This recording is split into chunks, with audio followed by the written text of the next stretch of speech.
The Texas sun burned mercilessly across the dust of the small frontier town, the air heavy with heat and cruelty. Thomas Granger, a rancher hardened by solitude, had come only for supplies, yet his steps froze at the sound of a whip cracking. Near the edge of the trading post he saw her, a young native girl, no older than 22, her skin bronzed by the desert sun, her dark eyes flashing with both defiance and pain. Traders mocked her, striking again as though she were an animal. Something inside Thomas snapped, as if every silent year of loneliness rose to speak. His hand went to the rifle slung across his back, though his voice thundered louder than the weapon itself. "That's enough!" The traders turned, sneers curling their lips, but they saw the storm in his eyes. Thomas Granger wasn't a man to cross, 6 feet of weathered muscle, scarred by years of work and battles with land, cattle, and men. He stepped forward, fists clenched, ready for blood if they refused. For a moment, silence stretched between them, broken only by the girl's ragged breathing. Then, unwilling to test him, the men spat curses and backed away into the dust. The girl sank to her knees, trembling yet unbroken. Her gaze lifted to him, a fierce ember of pride refusing to die. Thomas knelt, his weathered hand gentle as he reached for her. "You're safe now," he whispered, words foreign on his tongue after years of speaking to cattle and empty walls. She did not speak, but her eyes held something he couldn't name, gratitude mixed with caution. He lifted her carefully into his arms, her body light yet heavy with the weight of what she had endured. That night, his cabin would not echo only with silence. When Thomas brought her home, the prairie wind howled around the lonely cabin. Inside, the fire sputtered to life as he set bread and water on the table. She stood by the doorway, neither running nor speaking, her dignity intact even in exhaustion. He gestured gently, urging her to eat. Finally, she stepped forward, her hands trembling as she broke the bread. The first bite seemed to thaw something in her. Thomas watched quietly, unsure if his presence was comfort or danger. He had rescued her from one cruelty, but he knew trust was not something given so easily. That night, as the moonlight poured across the plains, she lay curled near the hearth, wrapped in a blanket. Thomas sat at the table, unable to sleep. Her breathing was steady, yet his heart was restless. For years he had lived alone, burying himself in work, chasing the rhythm of cattle drives and endless land. Yet now, silence carried a different weight, not the loneliness that had haunted him, but the fragile presence of someone else's life resting in his care. He didn't even know her name, but the air in the cabin felt warmer than it ever had before. Morning came with golden light spilling through cracks in the cabin walls. The girl stirred, her eyes meeting his for the first time without fear. She pressed her hand to her chest and whispered, "Nayeli." Her voice was soft yet strong, carrying a melody unfamiliar to his world. Thomas repeated it carefully, almost reverently, as though the name itself held power. He told her his own, the syllables foreign to her tongue, but accepted with a small nod. It was the beginning of something unspoken, a bridge between two worlds, built not with papers or law, but with survival and chance. As days passed, Nayeli moved with quiet grace through his ranch. She tended the fire, fetched water from the well, and to his surprise, calmed his restless horses with a touch. Thomas found himself watching her more than he should, not with desire but with awe. She carried herself with pride, even after all she had endured. When townsfolk rode past and saw her in his yard, whispers spread like wildfire. "The rancher's gone mad," some said. "Taking in an Indian girl," others spat. But Thomas ignored them. For the first time in years, he felt his silence breaking. One evening, thunder rolled across the plains, rattling the windows as a storm gathered strength.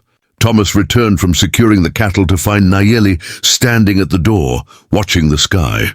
Her face was fearless, eyes fixed on the jagged streaks of lightning tearing the horizon. He approached, the storm's light painting their faces in flashes. For a moment, he saw not a girl rescued from cruelty, but a woman of unyielding spirit. She turned to him, her hand brushing his as if by accident. "I do not belong to you," she whispered, "but tonight I choose to stay."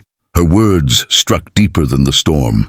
Thomas had expected silence, perhaps even fear, but what she gave him was choice, a gift more sacred than any law. His chest ached, as though the years of loneliness had cracked wide open. "Then stay," he answered simply, his voice rough, honest. That night, he did not sit alone at the table. He sat by the fire as Nayeli hummed a low tune, ancient and soothing, filling the cabin with a sound he had never known. The storm outside raged, but within, for the first time, peace found a home. Days bled into weeks, and a new rhythm settled on the ranch. Thomas rose to the crow of the rooster, no longer met with silence, but with the scent of warm bread and the faint sound of song. Nayeli walked the fields beside him, her bare feet steady on the land. She spoke little, but her eyes told stories of deserts and rivers, of loss and endurance. In her presence, the loneliness that had once felt eternal now seemed like a dream fading with dawn. He found himself waiting for her laughter, for the way her gaze steadied his heart. Yet not all was peace. Neighbors came with sharp words, their faces twisted with contempt. "She'll betray you," one sneered. "You've brought shame to your land," another hissed. Thomas stood tall, his rifle slung across his shoulder, his voice unwavering. "She's not my prisoner," he declared. "She's my partner." Though Nayeli did not understand every word, she understood the fire in his eyes, the shield he had built around her with nothing but courage. For the first time in years, Thomas realized he wasn't just protecting his land. He was protecting the fragile hope that had taken root inside his soul. That night, as the prairie stars stretched endless above them, Thomas sat on the porch, the girl by his side. The vast sky swallowed them in silence, but it wasn't the silence he had once feared. Nayeli turned to him, her voice like a breeze across the grass. "You saved me," she said simply. He looked at her, searching for the right words. Finally, he whispered, "You saved me too." It was not a promise, not yet a vow, but it was enough. Beneath the stars, the rancher and the young native girl began a story neither had expected. Days melted into weeks, and Elijah moved through the cabin with a grace that softened the hard edges of Thomas's lonely life. She carried water from the well, her laughter mingling with the wind, and whispered stories to his horses as though they understood her. For the first time, the ranch felt alive. The air no longer echoed with emptiness, but hummed with quiet purpose. Thomas often paused in his work, watching her silhouette against the horizon, realizing that in saving her from cruelty, he had unknowingly saved himself from the slow death of solitude. Yet whispers from town grew sharper, their cruelty riding on the dusty trails back to his ranch.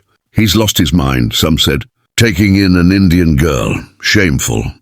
Others muttered threats, warning him of consequences if he kept her. But Thomas stood firm, weathered face unflinching as he looked at his neighbors. "She's not my possession," he would answer calmly. "She's my choice." His words weren't for them, but for himself, a reminder that what he had found was greater than land, cattle, or pride. It was something men rarely dared to hope for, belonging.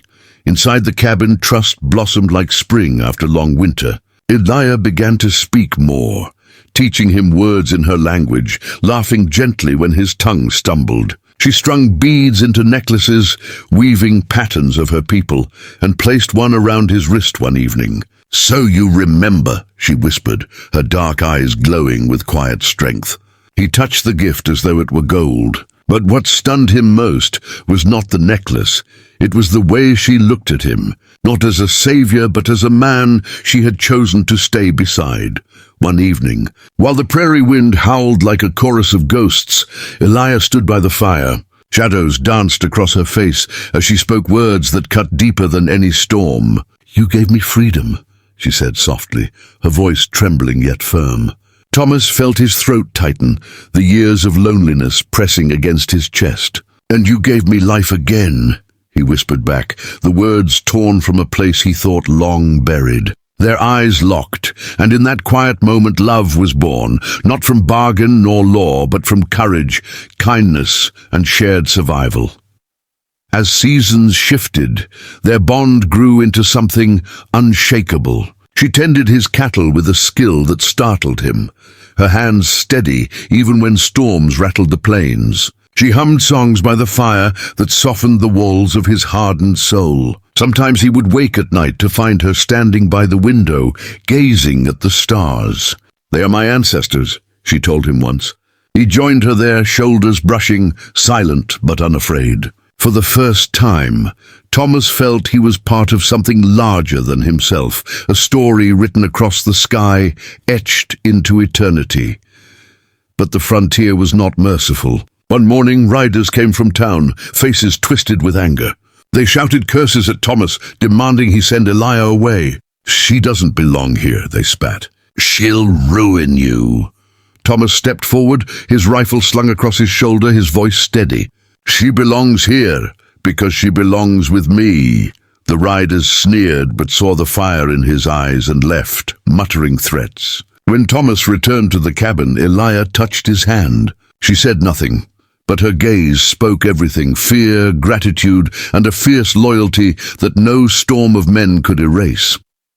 That night, Thomas sat by the fire, the shadows flickering against his worn face. He realized he no longer feared the empty cabin. It was no longer empty, it was a home. Elijah sat beside him, braiding strands of leather into a cord, her hands moving with delicate certainty. She leaned her head lightly against his shoulder, and for the first time in years, Thomas let himself breathe deeply. The world outside could jeer, threaten, or turn against them, but in that small cabin on the endless prairie, he had found something worth defending with his life. Days turned into months, and a rhythm settled between them. Thomas worked the land, stronger than he'd felt in years, while Elijah's laughter filled the air. She planted flowers outside the cabin, bright colors defying the harsh Texas sun. Travelers passing by would see them together and whisper of the rancher who had taken in a native girl, but they could not deny the change. Where once his face had been stern and hollow, now it carried light. Where once silence had ruled his nights, now the cabin glowed with warmth. Together they had written a new beginning. One summer evening, as the sun dipped low and painted the plains in gold, Thomas sat with Elijah on the porch. The horizon stretched endlessly, and for the first time he felt not small but complete. "I thought I'd die alone," he confessed, his voice low, almost ashamed. Elijah turned to him, her eyes soft as she touched his hand. "You were never meant to," she said simply. In her words lay a truth he hadn't dared to believe, that even a man who had lived in shadows could find light again. If only he had the courage to choose it. The ranch grew, not just with cattle or crops, but with spirit. Elijah's songs became part of the wind, her laughter mingling with the call of birds. Neighbors who once sneered began to quiet, seeing the strength between them could not be broken. They did not live as master and servant, nor savior and captive. They lived as equals, bound by something stronger than blood or coin. Their love was born in defiance of cruelty and grew in the soil of kindness. In each passing day, Thomas realized that what began with violence had transformed into a bond beyond measure. Winter arrived with harsh winds, yet inside the cabin, warmth never waned. Elijah's hands wove blankets, and Thomas's arms carried wood to keep the fire burning. On nights when the snow fell heavy, she would rest her head against him, whispering stories of her people. He would listen, mesmerized, as the flames painted their faces in gold. Each tale stitched him closer to her world, until he realized he no longer lived as two separate lives bound by chance. They had become one story. The lonely rancher and the untamed girl had carved out a home in each other's hearts, and so the prairie whispered their tale. Travelers spoke of the rancher who once lived in silence, and the Apache girl who gave him back his life. To some it was scandal, to others legend. But to Thomas and Elijah it was simply truth, two souls, scarred yet unbroken, finding peace where no one expected it. In her he found freedom from loneliness. In him she found safety and choice. And together they built a family not of bloodlines, but of courage and love. The lonely rancher had given her freedom, but she had given him everything beyond price.